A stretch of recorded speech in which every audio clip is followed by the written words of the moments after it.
Hello students, welcome to प्रयोगशाला academy. मैं संजय त्रिपाठी, आपका mathematics teacher.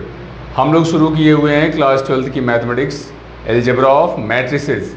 Algebra of matrices का एक लेक्चर हो चुका है, जिसमें आपको मैंने कुछ टाइप्स ऑफ मैट्रिसेस क्या हैं एंड मैट्रिसेस किसको बोलते हैं, ये सब मैंने आपको बताया। अभी आज वही से कंटिन्यू करने वाले हैं। मतलब पिछले लेक्चर में हमने कुछ टाइप्स को एक्सप्लेन नहीं किया हुआ था, क्योंकि लेक्चर बहुत ज़्यादा लंबा ड्यूरेशन का हो रहा था।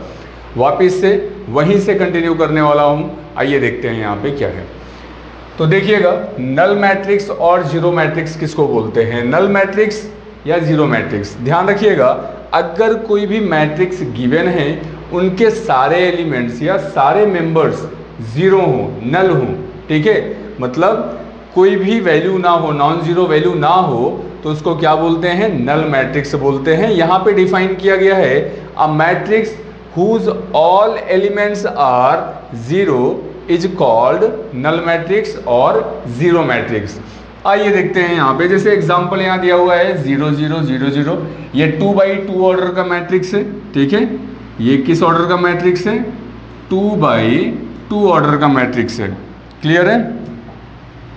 तो यहाँ पे देखते हैं, ये 2 by 2 ऑर्डर का मैट्रिक्स है।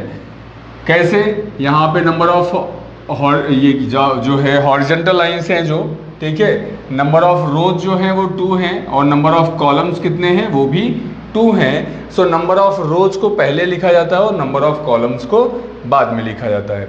आइए यहाँ पे देखते हैं नेक्स्ट एग्जांपल को। इसके भी सारे एलिमेंट्स जो है वो भी 0 0 हैं और यहाँ पे देख रहे हैं जो ऑर्डर ऑफ मैट्रिक्स होगा वो कितना होगा, 3 by 3 होगा। कैसे, यहाँ पे नंबर ऑफ रोज देखा जाए, सो 1 2 एंड 3 हो गया, 3 नंबर ऑफ रोज हैं एंड कॉलम्स कितने होंगे, 1 2 एंड 3 कॉलम्स हो गया। सो यहाँ पे जो ऑर्डर ऑफ मैट्रिक्स होगा वो कितना होगा, 3 by 3 ऑर्डर का मैट्रिक्स है ये। आई बात समझ में।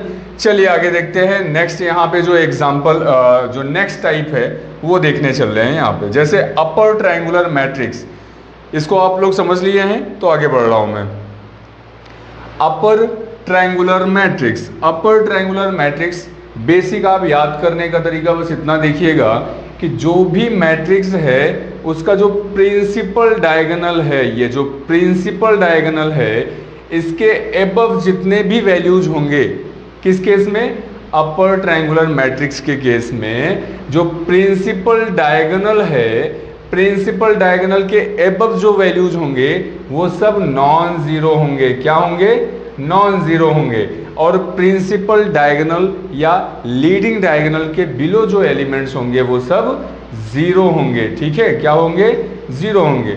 तो जो भी प्रिंसिपल डायगोनल है, प्रिंसिपल डायगोनल मतलब A11 A22 A33 A44, इनकी जो वैल्यूज होंगी, इस वैल्यू के बिलो अगर कोई वैल्यू है, मतलब ये प्रिंसिपल डायगोनल के बिलो अगर जो भी एलिमेंट्स हैं वो सब जीरो होंगे यहाँ पे। तो हमने देखा उस केस में इसे क्या बोलेंगे, अपर ट्रायंगुलर मैट्रिक्स बोलेंगे। वो किस टाइप का मैट्रिक्स होगा, अपर ट्रायंगुलर मैट्रिक्स होगा। यहाँ पे डेफिनेशन के अकॉर्डिंग देखा जाए, so a square matrix, square matrix मतलब यहाँ पे ये है कि जो नंबर ऑफ रोज है और नंबर ऑफ कॉलम्स है वो सेम होने चाहिए। जैसे यहाँ पे देखेंगे नंबर ऑफ रोज कितना है, 1 2 3 एंड 4 हो गया, और कॉलम की बात करें तो 1 2 3 एंड 4 हो गया। सो 4 by 4 ऑर्डर का मैट्रिक्स है ये। क्लियर है। 4 by 4 मतलब यहाँ पे देख रहे हैं जितने नंबर ऑफ रोज हैं सेम नंबर ऑफ कॉलम्स भी हैं, तो सेम नंबर का है, इसलिए इसको क्या बोलेंगे, स्क्वायर मैट्रिक्स बोलेंगे। पीछे हमने ऑलरेडी डिस्कस कर रखा है, फर्स्ट लेक्चर में आप देख सकते हैं। ओके, तो स्क्वायर मैट्रिक्स को यहाँ पे डिनोट किया गया A is equal to AIJ। I यहाँ पे क्या होगा, नंबर ऑफ रोज को रिप्रेजेंट कर रहा है, J रिप्रेजेंट कर रहा है किस नंबर पे, मतलब उसका पोजीशन क्या है, number of rows and number of column, उसका पोजीशन ऑफ रोज क्या है या पोजीशन ऑफ कॉलम क्या होगा, ये बताया हुआ है। उसी को क्या बोलेंगे, अपर ट्रायंगुलर मैट्रिक्स बोलेंगे। किस कंडीशन में, if AIJ is equal to 0, AIJ is equal to 0 for all I is greater than J। ये कंडीशन का मतलब समझिएगा यहाँ पे। ठीक है। जो आई का वैल्यू है वो जे से ग्रेटर है, मतलब जो नंबर ऑफ रोज होगा वो नंबर ऑफ कॉलम से ज़्यादा होगा। जैसे यहाँ पे देखा जाए A21, ठीक है, और यहाँ पे A31, A32, ठीक है। तो यहाँ पे देख रहे हैं जो नंबर ऑफ रोज है ये 2 जो है आई का वैल्यू वो 1, मतलब जे के वैल्यू से क्या है, ग्रेटर है। सो आई इज ग्रेटर देन जे का कंडीशन सेटिस्फाई कर रहा है। तो ऐसे ही यहाँ पे देखा जाए, जो हम लोगों ने एग्जाम्पल में देखा कि जो प्रिंसिपल या लीडिंग डायगोनल के बिलो जितने भी एलिमेंट्स हैं वो सब जीरो हैं, तो क्या ये इस कंडीशन को सेटिस्फाई कर रहे हैं? तो आइए चेक करते हैं। तो यहाँ पे देखा जाए प्रिंसिपल डायगोनल तो ये हो गया आपका, ठीक है। तो ये A11 है, देख रहा हूँ ये सेकेंड रो में है, सेकेंड रो का फर्स्ट एलिमेंट है, मतलब फर्स्ट कॉलम और सेकेंड रो फर्स्ट कॉलम का एलिमेंट है। तो ये कैसे किस पोजीशन पे होगा? A21 पे होगा। वैसे ही यहाँ पे देखा जाए तो third row and first column पे लाई कर रहा है, तो इसको क्या बोलेंगे हम? A31 बोलेंगे। एंड ये वाला क्या हो जाएगा? A32 हो जाएगा। क्यों? क्योंकि ये थर्ड रो और सेकेंड कॉलम पे लाई कर रहा है, सो इसको क्या बोलेंगे? A32 बोलेंगे। तो यहाँ पे देख रहे हैं हम जो नंबर ऑफ रोज है, मतलब आई का जो वैल्यू है वो जे के वैल्यू से क्या है? ग्रेटर है, अकॉर्डिंग टू द डेफिनेशन। तो जैसे डेफिनेशन में यहाँ पे बोला हुआ था, सेम उसी के अकॉर्डिंग यहाँ पे देखा जाए आई इज ग्रेटर देन जे है इन सब कंडीशंस में, ठीक है। तो इसलिए इन सारे जो भी पोजीशन पे जितने भी एलिमेंट्स होंगे वो सारे वैल्यूज क्या होंगे? जीरो होंगे। क्लियर है? अभी डायरेक्ट ऐसे भी जैसे मैंने आपको बताया ऐसे भी याद कर सकते हो कि प्रिंसिपल डायगोनल के अबव जितने भी वैल्यूज होंगे वो नॉन जीरो होंगे और इसके बिलो जितने एलिमेंट्स होंगे वो जीरो होंगे। किस केस में? In case of upper triangular matrix. आई बात समझ में? और कंडीशन यहाँ पे क्या होगा? ए आई जे का वैल्यू जीरो होगा फॉर ऑल। ये अगर रिवर्स में ए बना हुआ है, उल्टा ए बना हुआ है, तो इसको क्या बोलते हैं? फॉर ऑल बोलते हैं, ठीक है। क्या बोलते हैं? For all. क्लियर है? फॉर ऑल मतलब सभी के लिए, ठीक है। तो यहाँ पे देख रहे हैं for all i is greater than j, मतलब आई अगर जे से ग्रेटर है, बड़ा है, तो उन सारे कंडीशन में ए आई जे का वैल्यू क्या होगा? जीरो होगा, ठीक है। तो हमने वही यहाँ पे देखा। आगे अगर बात किया जाए लोअर ट्रायंगुलर मैट्रिक्स का, तो जैसे हमने अपर ट्रायंगुलर मैट्रिक्स में देखा कि जो भी ये प्रिंसिपल और लीडिंग डायगोनल जो है इसके अबव जो वैल्यूज हैं वो नॉन जीरो हैं और इसके नीचे जो वैल्यूज हैं वो सारे जीरो हैं। वही अगर हम देखेंगे लोअर ट्रायंगुलर मैट्रिक्स के कंडीशन में, तो इसका जस्ट उल्टा हो जाएगा। कैसे हो जाएगा? कि ये जितने भी वैल्यूज हैं यहाँ पे, ठीक है, ये सब नॉन जीरो होंगे। किस केस में? लोअर ट्रायंगुलर मैट्रिक्स में, ठीक है। तो जो लोअर पार्ट होगा किससे? प्रिंसिपल डायगोनल के जो लोअर पोजीशन पे होगा वो सारे नॉन जीरो होंगे और यहाँ पे सारे वैल्यूज क्या होंगे? जीरो होंगे, ठीक है। बात समझ में आ रहा है? और यहाँ पे डेफिनेशन में जो हमने देखा a square matrix A is equal to a i j is called an upper triangular matrix if a i j is equal to zero for all i is greater than zero, ठीक है। मतलब आई का value जे से greater है, यहाँ पे इसका just उल्टा हो जाएगा। ए आई जे का वैल्यू तो जीरो होगा नो डाउट, लेकिन कंडीशन चेंज हो जा रहा है। कंडीशन क्या होगा यहाँ पे? I is less than zero, i is less than j होगा। क्या होगा? I is less than j होगा। वो कैसे? आइए देखते हैं यहाँ पे एग्जाम्पल में, ठीक है। अब एग्जाम्पल में क्या दिया हुआ है कि जो भी प्रिंसिपल और मेन डायगोनल है या लीडिंग डायगोनल बोलेंगे जिसको, ये इसके बिलो जो भी वैल्यूज हैं यहाँ पे देख रहे हैं वो सब नॉन जीरो है और इसके अबव जितनी वैल्यूज हैं वो सब क्या है? जीरो हैं। और यहाँ पे जो ये कंडीशन दिया हुआ है आई इज लेस देन जे, उसको कैसे चेक करते हैं? तो यहाँ पे देखा जाए जैसे ये फर्स्ट रो हो गया पूरा, ठीक है। फर्स्ट रो का फर्स्ट कॉलम ये हो गया, सेकंड कॉलम ये होगा, थर्ड कॉलम ये होगा। तो सेकंड रो की बात करेंगे, जैसे इसको हम रिप्रेजेंट कर रहे हैं किससे? किससे रिप्रेजेंट करते हैं इसको?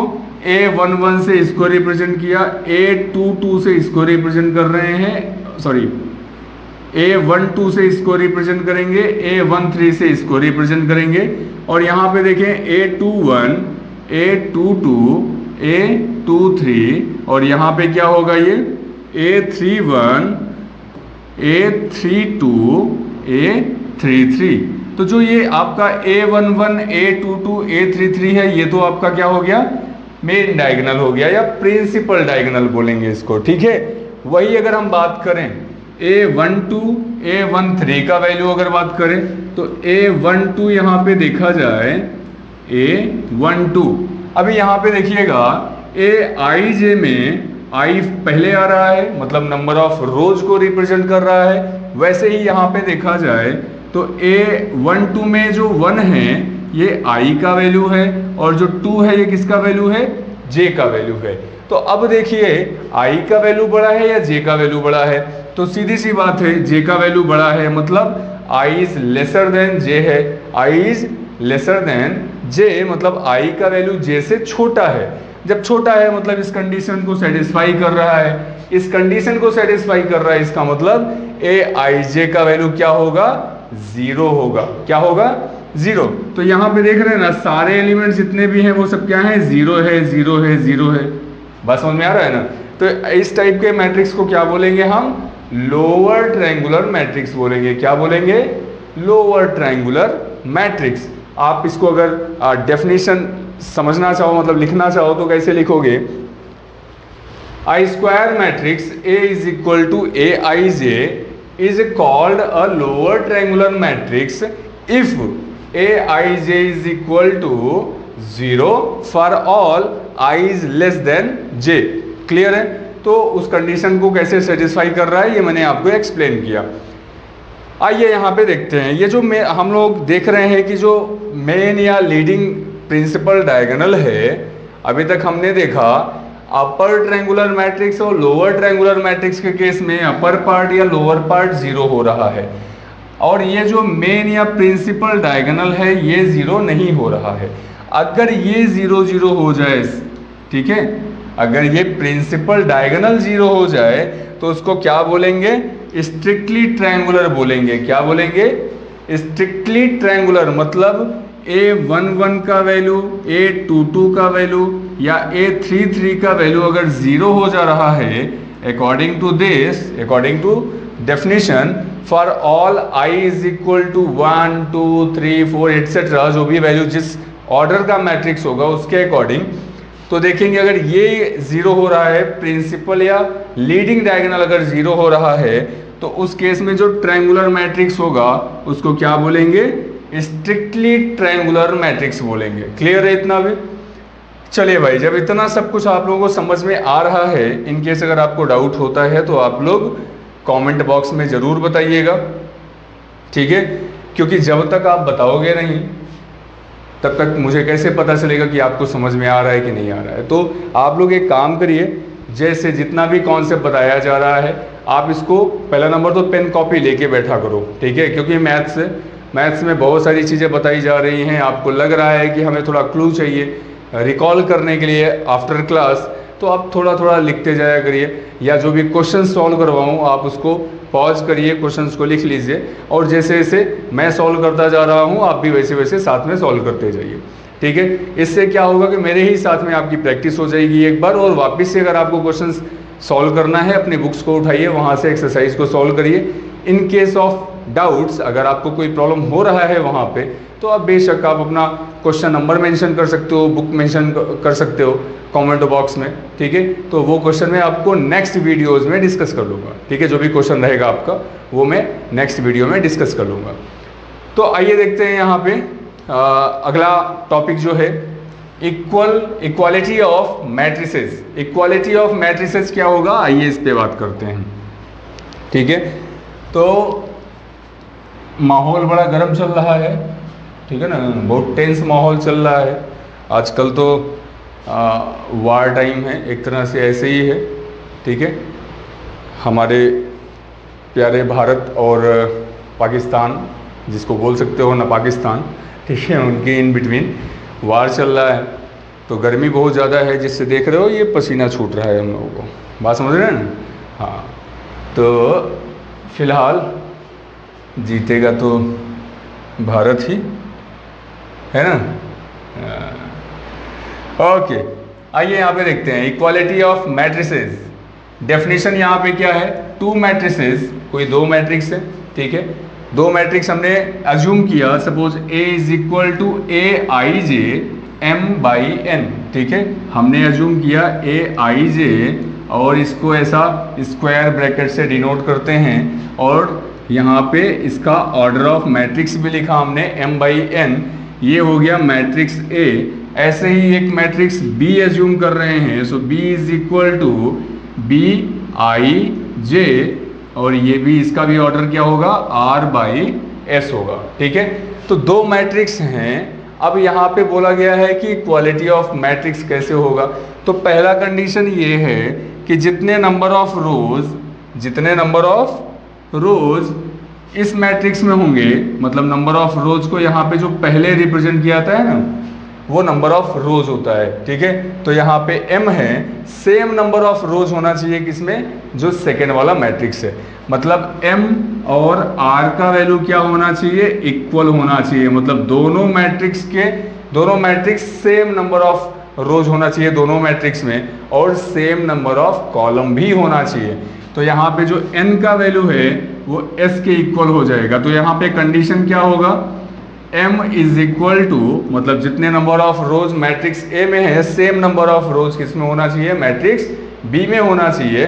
लाइकवाइज जितने number of columns matrix A में है, same number of column matrix B में होना चाहिए। मतलब M is equal to R, N is equal to S यहाँ पे होगा। और जब ये दोनों कंडीशन को सेटिस्फाई कर रहा है, मतलब दोनों मैट्रिसेस का यहाँ पे नंबर ऑफ रोज और नंबर ऑफ कॉलम इक्वल है, सेम है, उस कंडीशन में ये जो मैट्रिक्स होगा वो क्या होगा? इक्वल मैट्रिक्स होगा। क्या होगा? इक्वल मैट्रिक्स होगा। तो हम देख रहे हैं AIJ is equal to BIJ होगा, ठीक है। अब हमने देखा कंडीशन यहाँ पे, ये इसका कॉन्सेप्ट और बेहतर तरीके से कैसे समझ में आएगा, तो उसके लिए हम लोग कुछ प्रॉब्लम सॉल्व करने जा रहे हैं, ठीक है। तो ये क्वेश्चन सॉल्व करेंगे, यहाँ से आइडिया हो जाएगा कि किस टाइप का न्यूमेरिकल्स आता है और इस कॉन्सेप्ट में बोला क्या है, ठीक है। प्रॉपर तरीके से आपको समझ में आ जाएगा। आइए देखते हैं फिर इसके न्यूमेरिकल्स, क्वेश्चंस देखते हैं। क्वेश्चन में क्या बोला हुआ है? If x minus y 2x plus z 2x minus y 3z plus डब्ल्यू इज इक्वल टू -1 5 0 एंड 13। ये इक्वल मैट्रिक्स है क्योंकि यहाँ पे इक्वल का साइन लगा हुआ है, ठीक है। तो ये दोनों मैट्रिसेस इक्वल हैं। उस केस में x, y, z and w का वैल्यू फाइंड आउट करना है। तो कैसे करेंगे वो देखते हैं। यहाँ पे हम लोगों ने जो कंडीशन देखा था इक्वल मैट्रिक्स में, इक्वालिटी ऑफ मैट्रिसेस में हमने जो कंडीशन देखा कि जितना नंबर ऑफ रोज का फर्स्ट मैट्रिक्स हो, same number of rows and same number of column, दोनों same number of rows and same number of column दोनों मैट्रिसेस में होना चाहिए।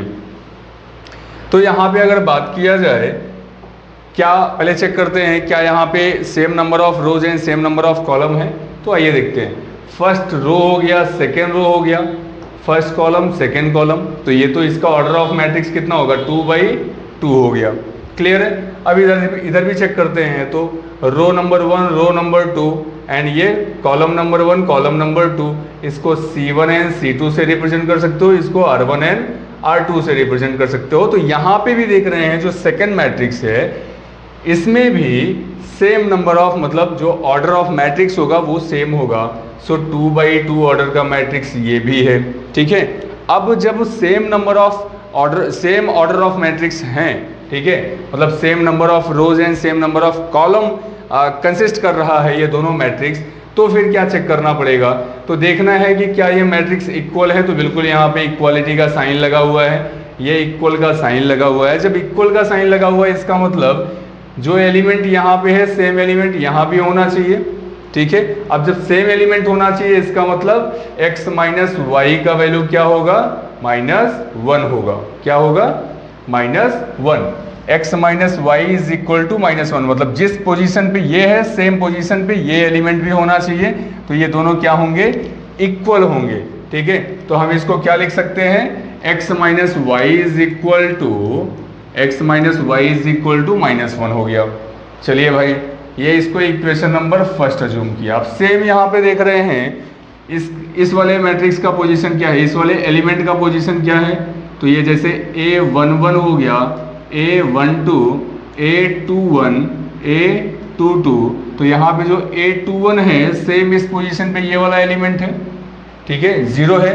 तो 2x माइनस वाई यहाँ पे है, तो आप लिखिए 2x minus y is equal to कितना हो जाएगा, 0 हो जाएगा। सो माइनस वाई को इस साइड में शिफ्ट करेंगे तो प्लस वाई हो गया। So 2x is equal to plus y, and आप सीधे लिख सकते हो y के प्लेस पे 2x। तो ये इक्वेशन नंबर सेकेंड हो गया।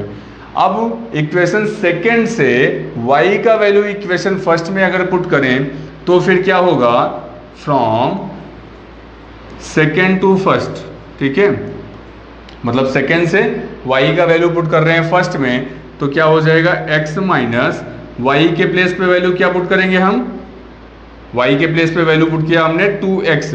सो x minus 2x is equal to -1, x minus 2x का वैल्यू -x होगा, -x is equal to -1, minus minus will cancel out, और x का वैल्यू कितना आया, यहाँ से 1 आ गया, ठीक है। अभी x का वैल्यू 1 आ गया तो हम इसी से y का वैल्यू फाइंड आउट कर सकते हैं। कैसे, ये x का वैल्यू आप इक्वेशन नंबर सेकेंड में पुट कर लीजिए, चाहे फर्स्ट में पुट करना है तो फर्स्ट में कर लीजिए। फिलहाल मैं यहाँ पे सेकेंड में पुट कर रहा हूँ। सेकेंड नंबर में पुट करेंगे तो सेकेंड नंबर इक्वेशन क्या है, y is equal to 2x है, और यहाँ पे x का वैल्यू कितना आया है, 1 आया है। x के प्लेस पे वैल्यू 1 पुट करेंगे, सो 2 इंटू 1 इज इक्वल टू कितना होगा, 2 आएगा, और ये y का वैल्यू कितना आया, 2 आ गया, ठीक है। अभी हमने देखा x और y का वैल्यू तो ऑब्टेन हो गया है। अभी हमें और क्या फाइंड आउट करना है, z एंड w का वैल्यू फाइंड आउट करना है। तो वो कैसे करेंगे, जैसे यहाँ देख रहे हैं A12 के पोजीशन में कौन सा क्या एलिमेंट है, 2x प्लस z है, और सेम पोजीशन पे यहाँ पे कौन सा एलिमेंट है, 5 है। So 2x plus z is equal to 5 हो गया यहाँ पे, और ये इसको इक्वेशन नंबर थर्ड मान लीजिए, थर्ड अज्यूम कर लीजिए। एंड यहाँ पे देखा जाए 3z प्लस w, ठीक है, तो नेक्स्ट क्या है, 3z plus w is equal to इस पोजीशन में कौन सा एलिमेंट है, 13 है, सो 13 लिख लीजिए यहाँ पे। अच्छा जी, जब आप इतना कर ही लिए हैं तो आगे कैसे करेंगे। हमने देखा यहाँ पे x का वैल्यू ऑलरेडी पता है हमें, x इज इक्वल टू कितना है, 1 है, तो ये x का वैल्यू यहाँ पे पुट करिए तो कितना होगा, 2 into 1 plus z is equal to 5, 2 1 जा 2, 2 यहाँ पे 2 plus z is equal to 5 हो जाएगा। So z is equal to, ये z है, ध्यान रखिएगा, z इज इक्वल टू, ये 2 इधर को शिफ्ट होगा तो साइन चेंज होगा, जो प्लस में साइन है वो माइनस में हो जाएगा। So z is equal to 5 minus 2 which is equal to 3। तो यहाँ से देख रहे हैं z का वैल्यू कितना आया, 3 आ गया। अच्छा जी, जब z का वैल्यू 3 आ ही गया है तो ये वैल्यू हम नेक्स्ट वाले इक्वेशन में पुट करते हैं जिसको हमने 4 अज्यूम कर लिया, ठीक है।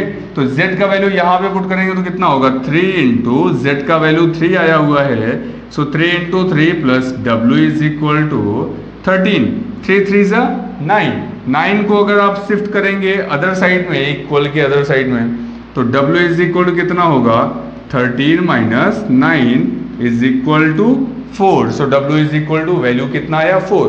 तो हम देख रहे हैं यहाँ क्वेश्चन में ही पूछा हुआ था x y z and w का वैल्यू फाइंड आउट करना है। तो x का वैल्यू कितना आया, 1, y का वैल्यू कितना आया, 2, एंड z का वैल्यू कितना आया यहाँ पे 3, एंड w का वैल्यू कितना आया, 4। ये हो जाएगा आपका आंसर, ठीक है। आई होप आप लोगों को समझ में आया होगा ये कॉन्सेप्ट, क्या कहते हो। अरे नहीं समझ में आया तो कोई बात नहीं, परेशान नहीं होना है, क्वेश्चंस बहुत ट्राई करने वाले हैं अभी हम लोग, ठीक है ना। काफ़ी क्वेश्चंस है इक्वालिटी ऑफ मैट्रिसेस का, और इसके फर्स्ट लेक्चर में भी जो कुछ क्वेश्चंस करवाया हुआ था, कंस्ट्रक्ट मैट्रिक्स 2x2 ऑर्डर या 3x3 ऑर्डर या 4x4 ऑर्डर, उस टाइप के भी क्वेश्चंस हमने सेलेक्ट किए हुए हैं, ठीक है। तो धीरे धीरे लेक्चर जैसे जैसे आगे बढ़ेगा आपका सारा कॉन्सेप्ट क्लियर होता जाएगा। इन केस अगर नहीं समझ में आता है तो आप लोग कमेंट बॉक्स में ज़रूर बताइएगा, ठीक है, ताकि नेक्स्ट लेक्चर में रिपीट कर दूं मैं सेम कॉन्सेप्ट को, आपको समझने में आसानी हो जाएगा, ठीक है। तो ये रहा यहाँ पे इक्वालिटी ऑफ मैट्रिक्स पे बेस्ड क्वेश्चन, ठीक है। अच्छा जी, अब आप इसको जल्दी से नोट कर लीजिए या स्क्रीनशॉट ले लीजिए। हम आपको बताते हैं नेक्स्ट क्वेश्चन, आपको आप होमवर्क के लिए आपके लिए छोड़ देते हैं, ठीक है। वो आप सॉल्व करेंगे और एक्स वाई जेड का वैल्यू जो भी है वहाँ पे और ए का वैल्यू है वो आप कमेंट बॉक्स में लिख के बताएंगे। जिसका आंसर करेक्ट होगा उसको हार्ट मिलेगा, ठीक है, मेरी तरफ से। तो आइए देखते हैं, यहाँ पे ये नोट कर चुके होंगे आप लोग, मैं आगे बढ़ रहा हूँ यहाँ पे, ठीक है। ओके, ये यहाँ पे देखिएगा, ये स्क्रीन में क्वेश्चन दिख रहा होगा आपको। Find the values of x y z and a का भी वैल्यू है, ध्यान रखिएगा। Which satisfy the matrix equation x plus 3 2y plus x z minus 1 4a minus 6 is equal to 0 minus 7 3 2a, ठीक है। तो ये इक्वल मैट्रिक्स है, इक्वालिटी ऑफ मैट्रिक्स है। यहाँ से आपको किसका इसका वैल्यू फाइंड आउट करना है, x का, x y z and a, ठीक है। इन सब का वैल्यू फाइंड आउट करना है और इसको सॉल्व करने के बाद आपको इसका आंसर बताना है कहाँ पे, कमेंट बॉक्स में, ठीक है। तो जल्दी से स्क्रीनशॉट ले लीजिए या जल्दी से कॉपी में लिख लीजिए वीडियो पॉज करके, ठीक है। ओके, तो बाकी बातें करेंगे हम लोग नेक्स्ट लेक्चर में। कुछ क्वेश्चंस इस पे बेस्ड मिलेंगे आपको, कुछ जो भी बेसिक है आपका फर्स्ट एक्सरसाइज होगा आपके बुक का वो पूरा क्लियर हो जाएगा, ठीक है। बाकी ऐसे ही सिलसिला जारी रहेगा, आप लोग साथ में बने रहिए, चैनल ज़रूर सब्सक्राइब करिएगा, स्वास्थ्य का ध्यान दीजिए और बिल्कुल क्या बोलते हैं उसको, एक्साइटेड रहिए, समझ रहे हो, युद्ध आपके भी सामने पड़ा हुआ है। बैक टू बैक एग्जाम्स मिलेंगे आपको कंपटीशन के और आपके बोर्ड्स के एग्ज़ाम, ठीक है। तो तैयारी एकदम बिल्कुल ज़बरदस्त कर रही है, जैसे अपनी इंडियन आर्मी करके रखी हुई थी, तैयारी ज़बरदस्त था, जैसे आया निपटा दिए, ठीक है ना। वैसे ही आपको भी करना है, तैयारी एकदम ज़बरदस्त रखिए, कम से कम कुछ सीखिए ना उनसे। ज़बरदस्त तैयारी रहेगी तो बिल्कुल सीधी सी बात है, रिजल्ट आपके फेवर में होगा, ठीक है। तो बाकी की बातें हम लोग करेंगे नेक्स्ट लेक्चर में, तब तक के लिए जय हिंद।